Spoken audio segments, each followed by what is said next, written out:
Assalamualaikum warahmatullahi wabarakatuh. Balik lagi di channel Remila Story dalam segmen Recast Remila Podcast. Dalam kesempatan kali ini, Ane Kamal dan ditemani oleh Bang Wadil. Gimana Bang Wadil kabarnya Bang? Alhamdulillah sehat. Antum gimana kabarnya? Alhamdulillah. Kelihatan baik. mukanya cerah sekali ya. Amin. Gimana tadi makanannya? Enak Sob? Wah, alhamdulillah sih. Kalau makanannya ya sebagai pembuka enak. Gimana masa tadi di perjalanan? Apakah tadi macet kah? Atau apa gitu? Perjalanan alhamdulillah sangat mendukung dan ya qadarullah mungkin untuk Palestina kali ya. Sangat dilancarkan.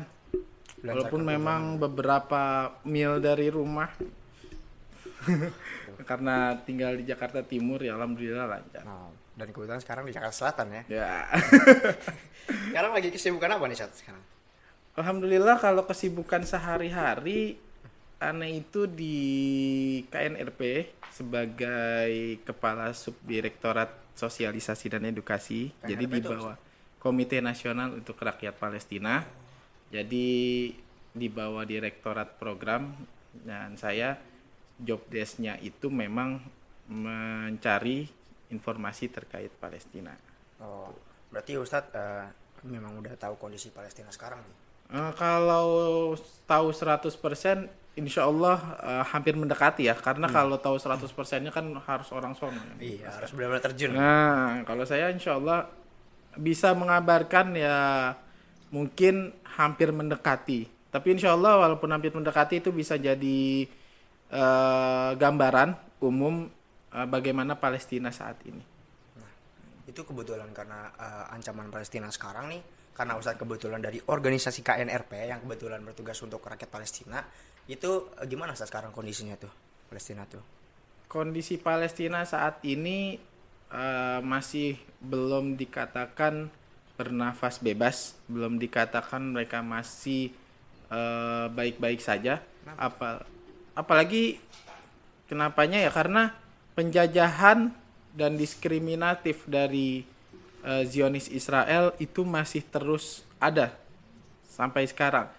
Contohnya saja masjid yang menjadi kiblat pertama umat Islam. Ya.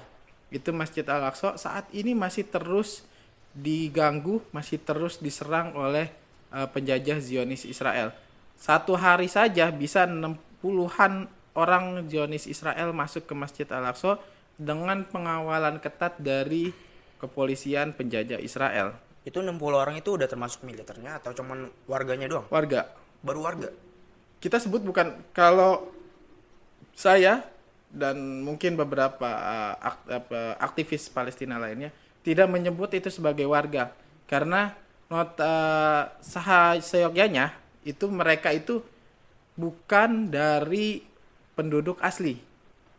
Jadi mereka kaum orang-orang Zionis Israel ini bukan penduduk asli Palestina, mereka adalah orang yang datang dari Eropa Timur kebanyakan dan negara-negara lain. Jadi Palestina itu adalah negara yang penduduk aslinya ya orang Palestina, bukan orang Israel. Makanya saya tidak mengatakan itu sebagai warga, tapi mengatakan itu pemukim. Pemukim Zionis Israel. Oke, sebelum masuk ke sejarahnya ya. Tadi yang termasuk kondisinya tuh gimana sekarang Palestina tuh? Saat ini kondisi Palestina pasca 11 hari kemarin digempur habis-habisan oleh penjajah Zionis Israel, itu jalur Gaza berangsur-angsur mengalami pemulihan. Pemulihan dalam arti perbaikan dalam segi fisik karena banyak hancur gedung-gedung, puluhan gedung menjadi hancur dan 120.000 orang menyebabkan mereka homeless, artinya tidak memiliki rumah. Tidak memiliki rumah. 120.000 orang itu mengalami mereka itu tidur di pinggir jalan, mereka tidak mempunyai rumah. Jadi bayangkan saja negeri yang saat ini saat ini di era modern, salah satu-satunya negeri yang penduduknya adalah pengungsi adalah Palestina. Dan pasca agresi kemarin itu lebih menyebabkan lebih banyak lagi orang-orang Palestina yang mengungsi di negerinya sendiri. 120.000 orang. Dan jumlah orang yang meninggal dalam agresi kemarin itu 256 orang dengan rincian 66 itu adalah anak-anak, 39 itu wanita, 17 lansia. Dan sisanya berarti laki-laki ya. Iya benar. Dan 1980 orang masih mengalami luka-luka. Dan itu masih belum bisa dikatakan final. Total jumlahnya dikatakan selesai. Karena apa? Masih masa pemulihan, kita masih belum tahu apakah di bawah reruntuhan bangunan itu adakah jasad atau tidak. Kita belum tahu. Kalau memang ada jasad, itu terus berarti bertambah jumlah korban dari agresi biadab penjajah Zionis Israel. Iya benar. Itu rumah sakit sana mencakupi nggak itu? Kalau dibilang mencakupi, sangat kekurangan karena di masa seperti ini, di masa COVID, mereka juga mengalami COVID, mereka juga mengalami pengobatan COVID, ditambah dengan agresi kemarin Zionis Israel, itu sangat mereka kesulitan. Ditambah salah satu video saya dapat, ada salah satu serangan penjajah Zionis Israel itu ke salah satu gedung permukiman yang di seberangnya itu adalah klinik untuk COVID. Klinik untuk COVID. Itu memang sangat biadab sekali serangan tersebut. Jadi mereka serangan kemarin itu serangan yang benar-benar membabi buta, walaupun dalam orasinya Netanyahu mengatakan bahwa kami tidak menyerang anak-anak, tapi itu bisa disangkal dengan data-data atau fakta-fakta yang terjadi saat ini. Banyak anak-anak yang menjadi korban padahal mereka sama sekali tidak ikut dalam kegiatan ini. Jadi mereka menjadi sasaran, perempuan menjadi sasaran, lansia menjadi sasaran. Wah, iya. Itu yang anak-anak di sana tuh gimana tuh? Yang anak ke Palestina gitu, yang masih hidup sampai sekarang nih, itu mereka ketakutan gak sih? Alhamdulillahnya ya, mungkin karena memang semangat mereka adalah berjuang untuk Palestina, mereka tidak gentar. Nggak gentar sama sekali. Tidak gentar dengan serangan penjajah Israel. Malah yang lebih gentar adalah orang Israel sendiri. Kenapa saya bilang penjajah Israel lebih gentar? Mereka paranoid yang secara berlebihan.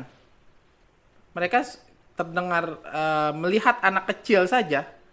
Kalau anak kecil, walaupun umur 5 tahun ini, anak kecil ini lagi jalan, itu mereka kira itu membahayakan, itu langsung ditangkap. Baru 5 tahun? Baru 5 tahun. Itu emang sebelumnya ada kejadian apa tuh sama Israel, kenapa bisa sampai paranoid begitu? Karena bagi mereka takut bahwa anak kecil ini nanti akan membahayakan nyawa mereka. Padahal logikanya ya, anak kecil masih bisa apa sih? Iya, benar-benar. Tapi mereka paranoidnya seperti itu. Jadi membahayakan mereka sehingga mereka semua sasaran mereka lakukan, semua sasaran mereka targetkan. Yang terbaru adalah di Al-Quds kemarin. Kenapa tuh? Di Yerusalem ya, orang tahunya mungkin Yerusalem lebih banyak. Itu ada seorang anak kecil di kawasan Babul Amud, pintu Amud, itu mengendarai sepeda, itu menuju ke toko roti untuk membeli roti. Tapi karena sepedanya itu dipasang bendera Palestina, polisi Israel langsung menabrakkan mobilnya ke anak kecil itu. Yang toko ini termasuk wilayah Israel? Wilayah di Al-Quds, Yerusalem. Tapi kan Yerusalem ini adalah sebuah wilayah yang sudah jatuh di tangan penjajah Israel. Oh iya, benar-benar. Jadi mereka, anak kecil saja mereka tabrak saking ketakutannya. Dan setelah mereka tabrak, bukan berarti mereka melepaskan. Mereka setelah mereka tabrak, anak kecil itu dikepung oleh penjajah Israel dan ditahan beberapa jam. Padahal Dan nggak apa-apa. nggak ada apa-apa tuh anak kecil. Padahal. Dan orang-orang yang ingin menolongnya itu dicegah oleh penjajah Israel. Di dalam penyebab sebuah ketakutan itu tuh ada kejadian apa gitu sebelumnya? Kalau ketakutan ini disebabkan mereka karena ketakutan mereka bahwa nanti penjajah Israel ini membahayakan nyawa mereka. Karena gini, orang Palestina ini, mereka namanya membela negara, mereka siap dengan resiko apapun. Iya benar. baik anak muda, baik perempuan, baik semua pihak mereka dengan siap memiliki resiko apapun. Tidak bisa disalahkan karena kita dulu waktu dijajah Belanda, apakah kita juga berani sama penjajah? Pasti berani kan? Iya, berani Kita sih. melakukan apapun yang kita bisa untuk membela tanah air gitu. Mereka juga melakukan itu dan mereka ketakutan dengan hal itu sehingga semua yang mereka berpikir asumsi mereka, pendapat mereka bahwa ini akan membahayakan mereka, mereka pasti akan jadikan itu serangan kepada sesuatu yang membahayakan itu. Berarti emang sebelumnya tuh belum ada kejadian apapun yang memang bisa membuat dia paranoid gitu. Cuman emang baru asumsi gitu. Baru asumsi saja mereka sudah menjadi Itu pun baru umur anak 5 tahun. Gimana yang udah masa muda gitu ya. Itu terkait yang kondisi Palestina sekarang ini. Yang diperebutkan oleh dua negara ini, yang direbutkan oleh negara Israel ini tuh apa gitu? Gini, kalau kita memahami apa sih yang diinginkan oleh Zionis penjajah Israel di negeri Palestina, jawabannya adalah ini semua tidak terlepas dari alur keinginan mereka. Karena mereka Zionis itu sebuah gerakan yang dibangun oleh Israel yang sekuler ya dari Yahudi. Jadi mereka memperebutkan Palestina itu karena ini adalah kesempatan masuk mereka terhadap sejarah Yahudi yang ada di Palestina. Jadi mereka menggunakan dalih bahwa Palestina adalah negeri yang dijanjikan untuk mereka. Dalam Al-Quran disebutkan bahwa Ardul Muqaddasah, artinya tanah yang disucikan untuk bagi orang-orang beriman, itu dulunya memang untuk orang Yahudi. Iya, Tapi saat mereka masih belum membangkang terhadap para rasul, masih beriman terhadap para rasul. Tetapi setelah mereka membangkang terhadap para rasul, mereka tidak taat terhadap Nabi Musa, mereka membunuh para nabi dan para rasul seperti Nabi Yahya dan yang lainnya. Itu dicabut status keistimewaan tersebut dan Allah berikan itu kepada seluruh umat, seluruh orang yang beriman. Jadi tidak terikat terhadap bangsa, tidak terikat terhadap ras. Jadi kita pun kalau kita beriman, itu tanah Palestina adalah tanah yang dijanjikan untuk kita. untuk kita yang sebagai muslim. Asalkan syaratnya harus beriman kepada Allah. Itu. Berarti Yahudi ini kalau tadi yang abang katakan Yahudi itu sebenarnya beriman kepada Allah, cuman pada suatu saat dia membangkang gitu. Yahudi ini sebenarnya dikatakan sebagai kaum atau agama nih? Dalam agama Samawi, Yahudi ini dulu kan para rasul itu adalah sebagai agama Samawi ya, Yahudi. Dulu tuh agama Samawi itu maksudnya adalah monoteisme, agama yang menyembah satu Tuhan, yaitu Allah. Cuman karena mereka membangkang, mereka menyembah, disuruh menyembelih hewan kurban, mereka banyak tanya warna kulitnya, apa warna ininya gitu. Nah itu di situ mereka juga taat tidak terhadap Nabi Musa, tidak taat dan mereka melakukan kejahatan-kejahatan kepada Rasul. Nah itu mereka dicabut untuk itu. Oh, iya benar-benar. Itu yang dari kalau kita kilas dari sejarahnya, karena kan banyak sebenarnya masyarakat yang emang belum tahu tentang sebenarnya ini tentang apa sih, tentang kemanusiaan kah, kepolitikan kah, atau tentang keagamaan. Nah kalau dilihat dari sejarahnya nih, mungkin Ustadz bisa ceritain kali sejarahnya gitu. Sejarah singkat, saya sejarah singkat ya, kalau sejarah secara gamblang mungkin muncul waktunya lama Oh iya berjam-jam. benar-benar. Jadi sejarah singkat sebetulnya tahun 1896 ada seorang jurnalis asal Austria berdarah Yahudi namanya Theodor Herzl membuat buku namanya Der Judenstaat. Itu buku yang dibuat dalamnya itu dasar-dasar pendirian negara Yahudi. Dasar-dasar pendirian. Dasar-dasar asas-asas pendirian negara Yahudi seperti undang-undang dasarnya negara Israel sekarang itu dari bukunya Der Judenstaat itu. 1896. Dan pada 1897 satu tahun setelah itu tanggal 29 Agustus sampai 31 Agustus 1897 diadakan konferensi Zionis pertama di Basel, Swiss. Dan dari pendirian itu terbentuklah organisasi Zionis Internasional yaitu WZO yang diketuai oleh Theodor Herzl saat itu. Dan dalam konferensi itu sudah ditetapkan bahwa ini adalah proyek Basel namanya, dan itu dalam Zionis, dalam konferensi itu ditentukan dasar-dasar apa saja yang untuk negara Yahudi nanti berdiri. Belum muncul nama Palestina. Tetapi di konferensi selanjutnya sudah ada muncul nama Palestina, tapi belum diketok palu di situ. Oh, berarti sudah ada yang menyetujui. Sudah ada nama yang menyodorkan Palestina, salah satunya. Karena saat itu ada 3 nama.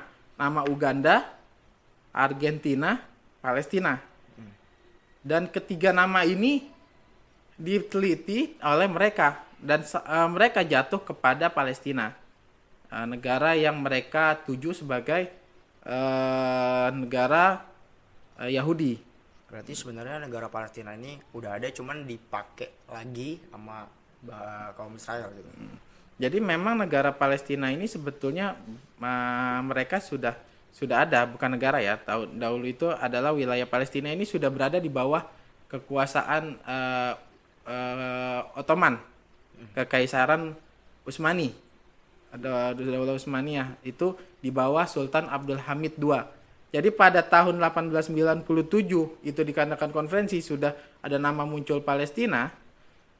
Theodor Herzl itu datang kepada Sultan Abdul Hamid II untuk membeli Palestina. Karena pada tahun 1897 itu juga dibangun sebuah bank nasional Yahudi. Bank Yahudi yang gunanya untuk mendanai semua kegiatan Zionis di dunia. Salah satunya membeli tanah Palestina.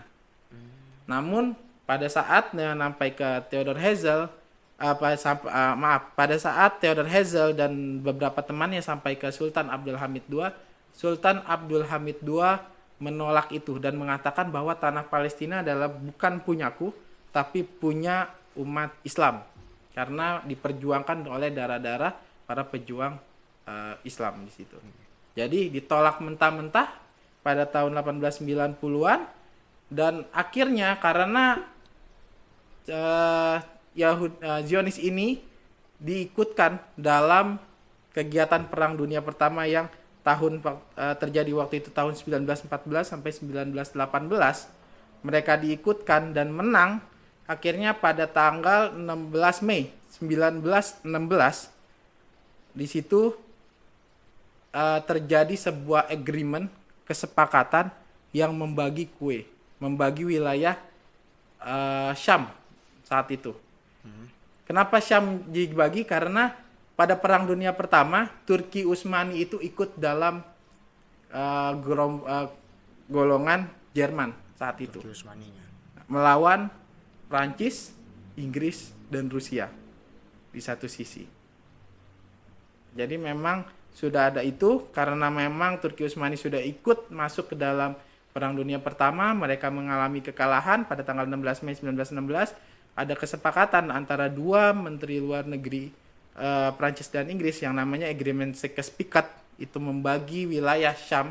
Wilayah Syam Selatan itu dipegang oleh Inggris, sementara Syam Selatan itu dipegang oleh Prancis, dan Selatan oleh Inggris. Dan salah satu yang dipegang Inggris adalah Palestina, salah satunya. Sehingga pada tahun 2 November 1917, 1 tahun setelah itu, sebelum Perang Dunia berakhir, Menteri Luar Negeri Inggris memberikan tanah kepada orang Yahudi di atas bumi Palestina. Dan itu sebagai legalitas mereka untuk masuk ke Palestina. Itu tadi kan Bang Wadil sebutin bahwa orang Inggris ini memberikan tanah gitu. Apakah sebelumnya orang Yahudi ini nggak punya tanah? Mereka itu terdiaspora di berbagai tempat. Maksudnya gimana nih? Mereka itu menyebar di beberapa tempat, dan paling banyak adalah di Eropa Timur.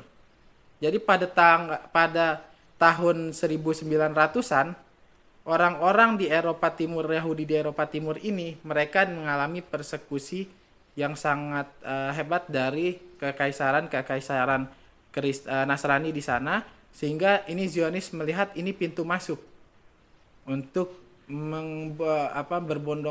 mengajak secara besar-besaran orang Yahudi masuk ke Palestina. Bentar Ustaz, aneh agak sedikit kurang paham yang tadi Ustaz sebutan. Kan tadi Ustaz dari tadi nyebut Zionis gitu ya. Zionis ini maksudnya gimana Ustaz? Zionis ini yaitu gerakan sekuler dari Yahudi yang mereka itu sebetulnya bukan agama Yahudi. Agama Yahudi, karena Zionis ini sebuah gerakan sekuler yang ada terjadi dimanapun agama. Ada namanya Zionis Yahudi, ada Zionis Kristen juga ada. Jadi Zionis ini emang gerakan sekuler yang ingin memisahkan dasar-dasar agama dari agama tersebut. Karena pada tanggal 1897 itu ditetapkan waktu penetapan Argentina sebagai negara Yahudi, ada sebagian Yahudi yang menolak di Jerman itu bahwa Palestina dijadikan negara Yahudi. Mereka tidak mau negara Yahudi ini dikumpulkan dalam satu tempat, karena bagi mereka kalau Yahudi ini dikumpulkan dalam satu tempat, itu akan membawa kehancuran bagi mereka. Kenapa gitu Ustaz? Bukannya kalau kita bersatu itu makin kuat ya? Sudah menjadi sunatullah. Karena pertama pun Yahudi dikumpulkan dari Palestina satu tempat, itu hancur oleh serangan dari pihak luar.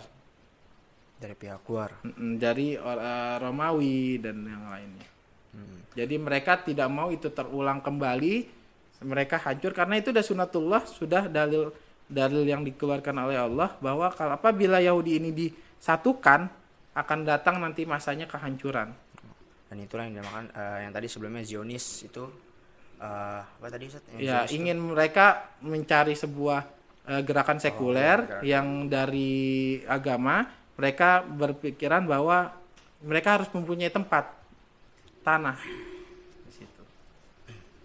Berarti emang sebelumnya, tapi bukannya setiap manusia itu punya tempat tanah gitu untuk dia tempat tinggal gitu? Itu apakah mereka tidak diterima di daerahnya sendiri? Itu? Mereka tidak diterima karena beberapa hal. Pertama, kelakuan mereka. Kenapa tuh? Ya, mereka orang Yahudi yang arogan. Yahudi itu kan dikenal sebagai orang yang arogan. Arogan tuh gimana maksudnya? Maksudnya orang yang mau enaknya sendiri, itu Yahudi. Egois gitu ya? Egois gitu. Dan beberapa ulah mereka terhadap kekaisaran waktu itu yang ada. Seperti ulah mereka pada tahun 1500-an itu kekaisaran Romawi. Roma di situ. Sehingga dari hal itu salah seorang tokoh dari Zionis Yahudi ini mengatakan harus melakukan pergerakan, harus melakukan sebuah tindakan agar bisa terlepas dari Romawi, sehingga mereka melakukan pembelotan kepada Romawi, pemberontakan kepada Romawi. Dan imbasnya semua Yahudi terkena imbas persekusi, yaitu tindakan diskriminasi oleh Nasrani. Itu semua tempat waktu itu terjadi di situ. Itu karena ulah mereka sendiri sebetulnya. Sehingga persekusi ini menyebar karena kan saat itu juga dunia dikuasai banyak oleh Romawi. Dan ini menyebar sehingga ini menjadi alat dan pintu masuk Zionis untuk memanfaatkan, wah ini Yahudi sedang disiksa di daratan Eropa, sehingga kita harus memberikan solusi kepada mereka sebuah tanah, dan ini dimanfaatkan untuk itu. Jadi emang masuk ke dari situ ya. Ditambah kedua adalah propaganda terkait Perang Dunia Kedua yang terjadi, itu Holocaust. Mereka memanfaatkan pembantaian Yahudi yang dilakukan oleh Nazi Jerman sehingga lebih banyak lagi orang yang bermasuk bondong-bondong Yahudi masuk ke Palestina. Tapi ini sebenarnya tujuan dari Israel ini emang benar-benar pengen nguasain semua tanah Palestina tuh. Semua. Mereka tidak ingin ada nama orang Arab di situ. Jadi kalaupun mereka ada orang Arab di situ, mereka harus meninggalkan agama mereka. Mau itu Kristen, mau itu Islam, semua harus ditinggalkan. Dan mengakui satu, Israel adalah negara Yahudi. Israel adalah negara Yahudi. Tapi di situ emang benar-benar Yahudi semua di Israel tuh. Di Palestina itu ada namanya wilayah 48. Jadi nggak semua di Palestina itu adalah orang Zionis Israel. Ada juga orang Arab Palestina, dan itu mereka yang di wilayah terjajah disebutnya Palestina, orang Arab Palestina 48. Mereka ini adalah minoritas yang masih bertahan di wilayah Palestina akibat perang 1948. Seperti itu. Oh, iya iya. Jadi ya emang karena Inggris lah ulahnya gitu. Ya, Inggris yang awalnya memang Inggris memberi masuk gitu ya. memberi masuk, terus melihat Inggris nanti akan turun kekuatannya pada tahun 1920, mereka melakukan upaya lebih lagi untuk menguatkan posisi mereka, eksistensi mereka di Palestina dengan cara menggait kekuatan baru yang sedang waktu itu tumbuh, yaitu Amerika Serikat. Dan hingga saat ini di backing semua urusan Zionis Israel oleh Amerika Serikat. Oh, iya. Tapi kalau dilihat-lihat negara Israel ini kenapa lebih maju ya dibanding Amerika Serikat tuh kayaknya tuh dari teknologinya yang canggih-canggih itu.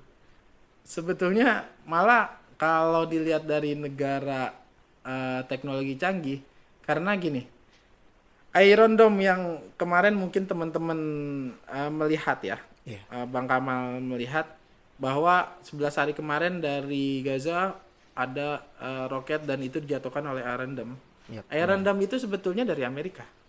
Iron Man dari Amerika. Itu mereka bisa bekerja sama. Kenapa tuh kan yang tadi Inggris yang ngasih tanah ke Karena mereka melihat bahwa Amerika adalah satu kekuatan besar yang nantinya akan tumbuh pada saat itu. Itu dibeli dari Amerika mereka. Itu mereka memberi Iron Dome itu dari Amerika. Dan lihat dulunya pada 1920-an itu kekuatan besar Amerika akan tumbuh menjadi negara adidaya hingga saat ini. Mereka akhirnya bukan menguasai ya, tapi mereka beralih ke Amerika. Itu dari mana? Dari orang-orang Yahudi yang bermigrasi ke Amerika. orang Yahudi bermigrasi ke Amerika. Jadi sebelum ke Palestina, transit terbesar itu adalah Amerika Serikat. penduduk yang paling banyak masuk dari luar gitu Iya, maksudnya. Yahudi. Yang Yahudi, tempat Yahudi berimigrasi, yang paling besar adalah Amerika Serikat tempatnya. Makanya Amerika Serikat, Yahudi di Amerika Serikat memainkan ekonominya Amerika Serikat. Orang yang Yahudinya. Berarti Yahudi sebenarnya lebih pintar dari Amerika ya gitu ya. Kalau lebih pintar ya mungkin ada benarnya, tapi memang Yahudi ini kan dikasih kelebihan oleh Allah adalah otak mereka yang cerdas. Tapi ya tidak bisa dibenarkan juga tindakan-tindakan seperti mereka untuk membunuh ratusan dan ribuan orang Palestina yang ada. Cerdas apapun tapi kalau memang kelakuannya. Nah, bisa Bang Kamal nilai sendiri. Iya benar.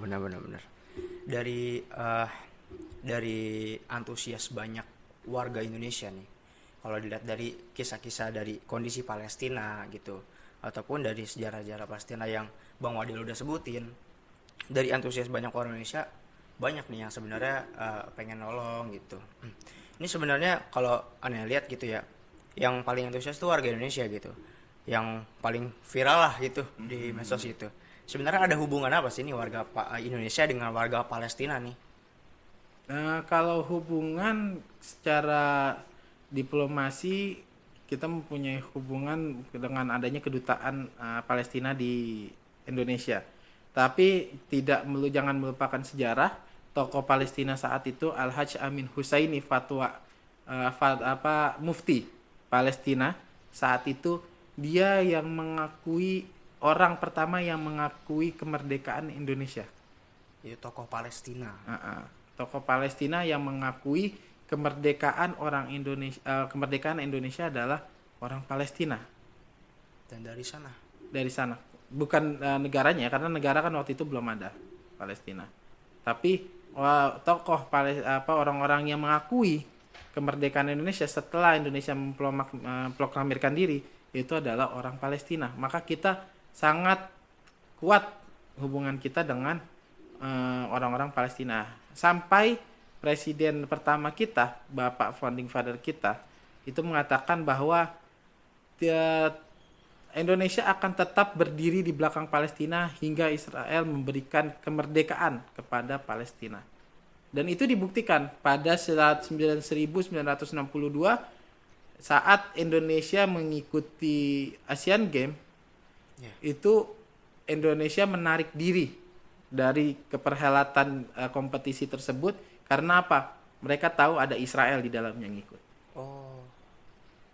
Jadi emang benar-benar udah bersahabat nih negara. Sudah bersahabat Dari dulu ya. dari dulu. Dari zaman-zamannya pertama kali merdeka itu Ya, kita sudah bersahabat. Kalau di kilas balik lagi yang tadi Israel memperebutkan wilayah Palestina tuh. Ada apa sih di tanah Palestina tuh? Terlebih lagi di Al-Aqsa gitu. Nilai kalau saya pernah mengikuti sebuah kajian itu dari pengamat atau pakar ya. Jadi orang ekonom bilang bahwa nilai di nilai di Al-Quds Yerusalem itu nilainya sangat tinggi. Nilai dalam segi apa nih? Nilai dalam segi peradaban. Kalau itu nilai maksudnya kalau itu dijual untuk misalnya turis, dibuka untuk turis dan ekonomi yang lain, kegiatan ekonomi itu Al-Quds itu Yerusalem itu sangat tinggi. Itu pertama. Kedua, Palestina adalah negeri yang benar-benar subur di tengah padang pasir. Jazirah Arab kan padang pasir semua. Iya. Tapi Palestina menjadi negeri yang subur. Terbukti dengan dia sebagai penghasil negara stroberi terbesar di dunia. Dan ini menjadi sebuah pertama hal itu ya yang ditujukan kenapa Zionis Israel sangat ngotot ingin ingin merebut Palestina. Itu pertama. Dari segi keberkahan, dari segi kesuburan dan ekonomi Palestina. Tapi dari segi ideologi, dari segi pemikiran, Zionis Israel ini adalah Zionis gerakan yang tadi saya bilang ingin mendirikan sebuah rumah dengan tujuan mereka menyelamatkan mereka sehingga mereka tidak luntang lantung di dunia, sehingga mereka memanfaatkan ya Yahudi karena Yahudi ini mempunyai nilai sejarah dengan Palestina, berbeda yang saya sebutkan tadi dengan Argentina dan Uganda yang mungkin minim atau tidak bisa dicari simpul atau tali sejarah dengan Palestinanya, dengan Yahudinya. Tapi kalau Palestina bisa mereka tarik sejarah karena Yahudi itu Bani Israel itu dulunya adalah Nabi Yakub. Itu sebutan untuk Nabi Yakub Bani Israel itu. Berarti negara Palestina ini bisa dibuat untuk bisnis termasuk memajukan ekonomi negara Israel ya? Emang. Karena gini, semua yang masuk ke negara Palestina pada dasarnya itu harus melalui Israel. Kenapa gitu, Zat? Karena negara Palestina terjajah. Kita mau masuk dari Rafah. Oh iya. Rafah itu sudah dikuasai oleh Israel. Masih dikuasai Mesir, tapi pasti akan sulit kalau tidak ada izin dari Israel juga. Harus izin sama Israel. Ya, itu karena memang Israel ini sudah menjajah Palestina. Jadi semua yang berkaitan untuk masuk ke Palestina harus dengan izin Israel. Berarti orang-orang yang sebenarnya pengen nolong, misalkan ada orang Indonesia inisiatif pengen ke Palestina, pengen ngebantu atau ngebuat masjid atau ngebuat rumah sakit, itu harus butuh izin Israel. Kalau izin secara legalitas iya, tapi kan mungkin adalah beberapa. Jadi emang tidak semua, tidak secara secara normalnya secara normal saya harus membenarkan bahwa mengklarifikasi secara benarnya Israel mengendalikan Palestina bagi apapun yang masuk ke Palestina. Berarti yang termasuk bantuan dari Indonesia itu Israel menyetujui? bantuan dari Indonesia ke Palestina,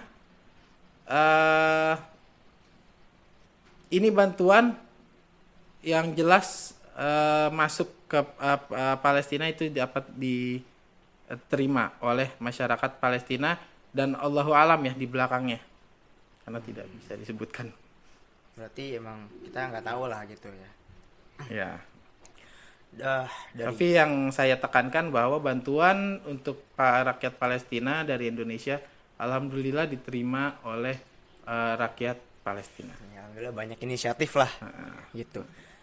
Kalau kita lihat nih dari yang Ustadz bilang tadi, banyak orang Indonesia yang membantu Palestina gitu. Kita yang kita nggak bisa ke sana langsung.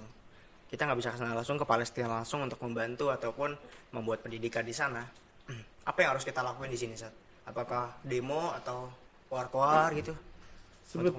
Demo atau koar-koar juga nggak masalah, karena gini, semua kontribusi untuk Palestina sebagai Muslim kita harus lakukan, karena landasan membela Muslim, landasan membela Palestina itu ada dua kalau menurut saya. Pertama adalah landasan ideologis, karena Palestina ada Masjid Al-Aqsa, dan Masjid Al-Aqsa secara tertulis itu disebutkan dalam Al-Quran. Al-Isra ayat 1. Subhanallazi asra bi 'abdihi laila minal masjidil haram ilal masjidil aqsa. Tertulis Masjidil Aqsa secara gamblang gitu. Tidak tafsiran, tapi benar-benar tertulis di Al-Quran.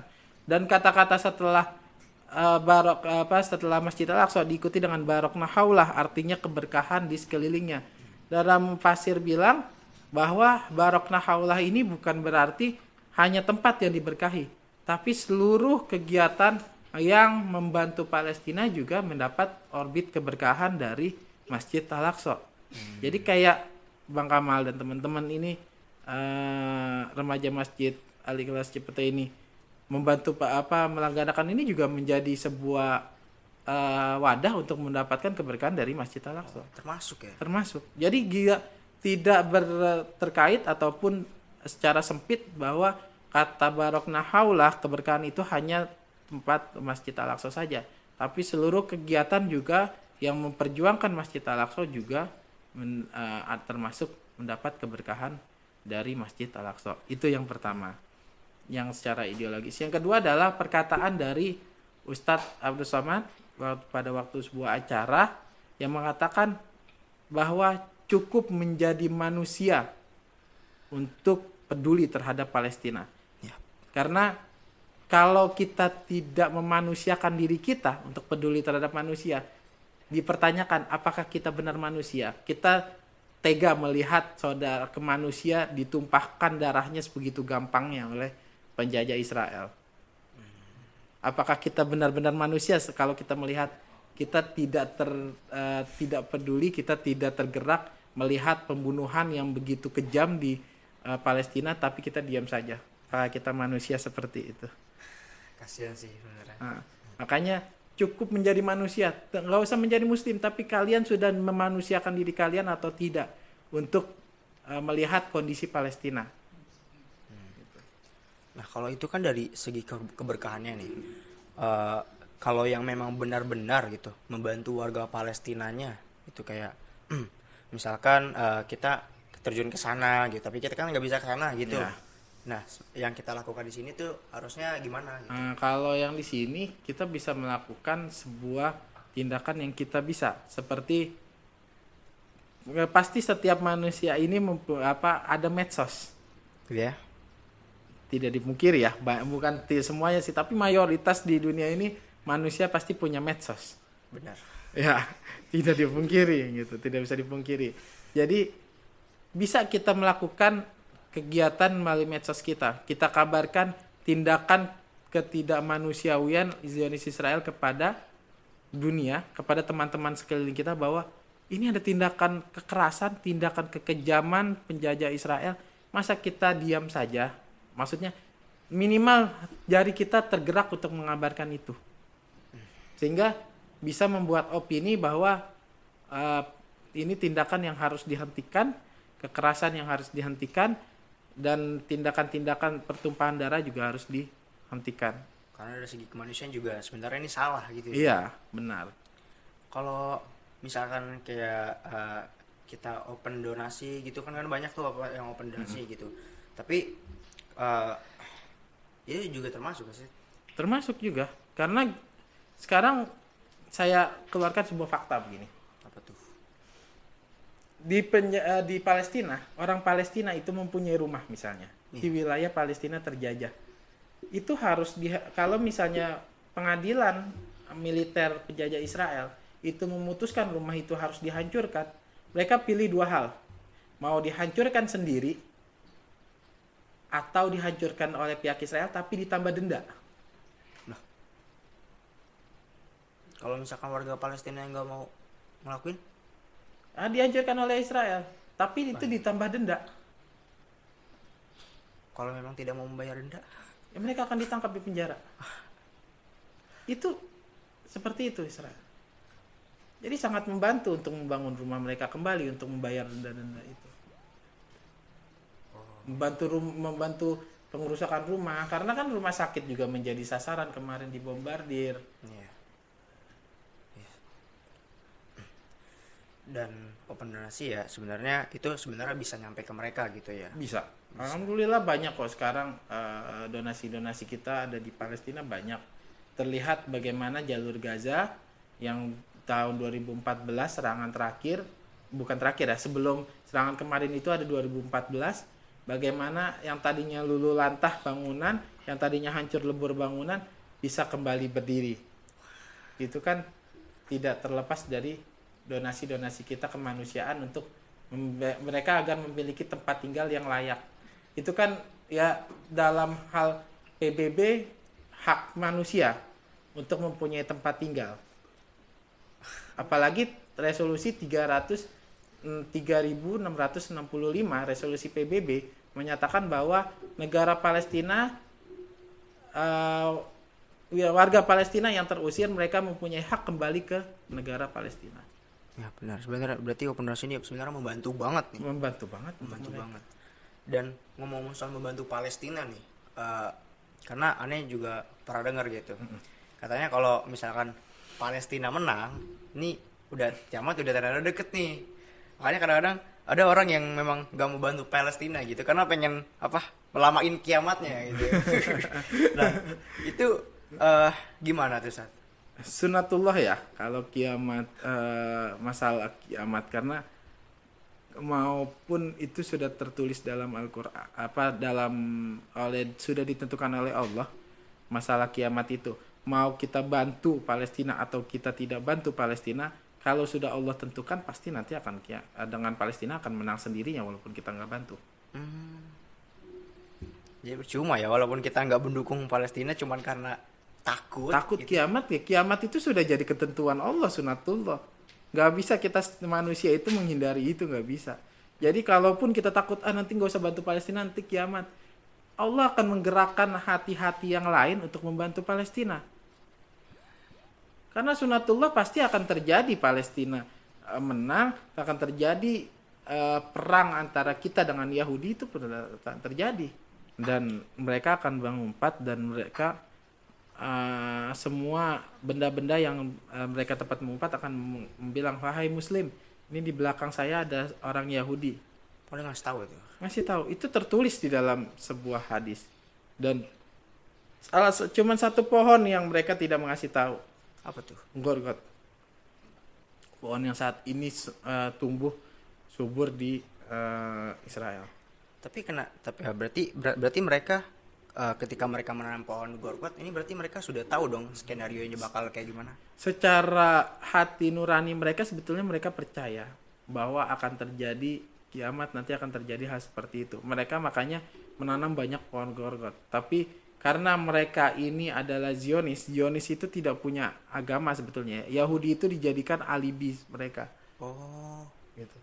Jadi makanya Zionis Israel ini adalah Zionis Yahudi, kita bilang. Yahudi karena mereka memalingkan apa yang ada dari Yahudi yang sebelumnya gitu. Jadi ini memalingkan Zionis ini sehingga ya mereka sebetulnya tahu akan terjadi ini. Makanya mereka secara besar-besaran menanam pohon gorkot di wilayah Palestina terjajah. Oh. Tapi kenapa mereka ketika sudah tahu, kenapa mereka tidak ke yang benar gitu, Ustaz? Karena itu Zionis itu Zionis ditambah Yahudi lagi. Sudah Zionis sekuler, sudah Yahudi yang memang di dalam Al-Quran kan Yahudi itu nggak akan pernah ridho dengan Islam sampai kapanpun. Berarti sebenarnya dia udah tahu gitu bahwa Islam tuh benar gitu. Ya, mereka sudah mengetahui bahwa Islam itu benar. Tapi karena mereka Yahudi ini kan membangkang, tipikal pembangkang, tipikal yang mereka nggak mau mengikuti apa yang diturunkan oleh Allah, sehingga mereka pembangkang. Ditambah Zionis pula, ya udah jadi ya bandel kuadrat dah itulah. Iya sih, benar. Itu udah parah sih. Yahudi saja sudah parah, maksudnya tipikal Yahudi saja sudah tipikal pengkhianat dan tipikal yang tidak baik, ditambah dengan Zionis, ya udah tambah menjadi-jadi. Ada ya orang kayak gitu. Baru tahu, jadi kayak sebenarnya ini skenario masa depan nih udah dikasih tahu nih kayak begini, tapi dia tetap kayak ngejalanin yang lain gitu, nggak bener-bener ngikutin yang sebenarnya udah ditentuin gitu. Jadi salah ya sebenarnya kalau kita nggak mendukung, justru kalau misalkan emang bener tanda-tanda pengen deket, kita harusnya membantu yang benar gitu ya. Karena makanya tadi saya bilang, kalau orang berpikirannya untuk lepas dari kiamat, mereka itu percuma karena akan terjadi. Tapi kalau kita membantu dengan pikiran, kita ingin menjemput keberkahan dari Masjid Al-Aqsa, kita ingin membantu menjemput apa yang diberkahi dari Allah kepada orang-orang yang berjuang untuk Masjid Al-Aqsa, itu bisa kita lakukan. Pasti akan tergerak. Apalagi yang tadi saya bilang, apakah kita bisa dibilang kita manusia melihat sebuah kejahatan yang terjadi? Apakah kita diam melihat sebuah kejahatan di mana pembunuhan terhadap anak-anak, padahal anak-anak itu tidak melakukan sebuah kesalahan? Nggak bisa. Salah karena mata kita. Nah, hati kita apakah sudah benar sebagai manusia seperti itu? Tidak. Fitrahnya manusia tidak seperti itu. karena semua orang pengen perdamaian gitu. Nah, itu. Jadi kalau kata saya, yang pertanyaan itu malah berbalik lagi. Apakah dengan ketakutan dia terhadap kiamat, dia menyingkirkan rasa manusia dia? Malah dia mendekati hewan yang secara tega. Hewan itu kan tega, saling menerkam satu sama lain, saling membunuh satu sama lain. Bahkan kaumnya sendiri. Nah, kayaknya Islamnya sekarang bisa kayak gitu. Ada gitu. Makanya kalau jadi pertanyaan seperti itu, apakah tega? Sedangkan kalau ngelihat PBB, mereka semuanya membantu Palestina. Terakhir kemarin Dewan PBB Dewan HAM PBB melakukan sebuah pertemuan yang hasilnya sepakat membentuk komisi penyelidikan terhadap pelanggaran HAM yang terjadi di perang agresi Israel terbaru yang 11 hari kemarin. Itu aja perang PBB mereka simpati. Sekarang kita karena takut kiamat malah memalingkan itu gitu. Salah. Iya benar. Dan sekarang nih alhamdulillahnya sudah di penghujung akhir acara, alhamdulillahnya dari sekian banyak yang sejarah Ustadz simpulin gitu, mulai dari kondisi Palestina gitu, yang anak-anaknya tuh tidak takut gitu, bahkan anak-anaknya tuh ditakutin malah yang baru umur 5 tahun lah. Kalau kita yang segini kan, yang orang di Indonesia kan belum tentu gitu. Berarti anak muda ini lebih berpotensi untuk memajukan negara atau bahkan menghancurkan negara. Ya jangan menghancurkan negara. Gak baik gitu. Iya benar. Dan juga tadi Ustadz menyebutkan bahwa ketika Palestina merdeka, ya walaupun kita tidak membantu warga Palestina, ya qadarallahnya itu pasti bakal menang gitu ya Ustadz ya. Yeah. Walaupun tidak dibantu, tapi walaupun manusia tidak dibantu, ya ada Allah yang ngebantu gitu kan ya Ustadz. Yeah. Dan untuk teman-teman nih kebetulan juga di Remila ada open donasi gitu. Open donasi yang bekerja sama dengan ACT dan YMI gitu, Yayasan Masjid Al Ikhlas gitu. Mungkin teman-teman yang kalau memang mau gitu, yang memang mau open donasi, yang pengen lah gitu, pengen ngebantu masyarakat Palestina yang tadi disebutkan bahwa Ustadz gitu, kondisi Palestina sungguh inilah bahwa rumah sakit aja nggak mencakupkan gitu untuk warga-warganya gitu. Padahal di sana banyak anak-anak gitu, banyak anak-anak yang tidak bersalah bahkan dibunuh gitu, yang seharusnya peperangan tidak seperti itu. Dan juga ada informasi lagi bahwa di Remila ini di acara ini ada giveaway di IG Remilanya. Kalau misalkan memang kalian untuk info lebih lanjutnya pengen tahu di IG Remila gitu, @remila official gitu. Dan jangan lupa kunjungin medsos yang lain gitu, karena Remila nggak cuma IG doang nih. IG Remila juga bergaul gitu sama anak-anak muda yang sekarang gitu, termasuk TikTok gitu, Remila 1976. Nah itu ada tuh ya, kalian jangan lupa kunjungin juga di sana gitu. Dan jangan lupa subscribe buat mendukung Remila ini supaya lebih maju lah gitu, supaya mendapatkan informasi yang lebih baik juga gitu. Dan buat teman-teman juga kalau misalkan emang mau gitu, ataupun ada saran gitu dari podcast ini atau dari kritik ini, ya ajuin, nggak usah malu-malu gitu ya, karena memang Remila ini pengen untuk mencoba sempurna gitu, walaupun tidak bisa sempurna tapi setidaknya bisa mencoba untuk sempurna gitu. Dan untuk Ustadz terima kasih ya Ustadz udah di sini, walaupun waktunya sibuk banget sih kayaknya. Ya mungkin gitu aja acara podcast kali ini. Kurang lebihnya mohon maaf. Wassalamualaikum warahmatullahi wabarakatuh.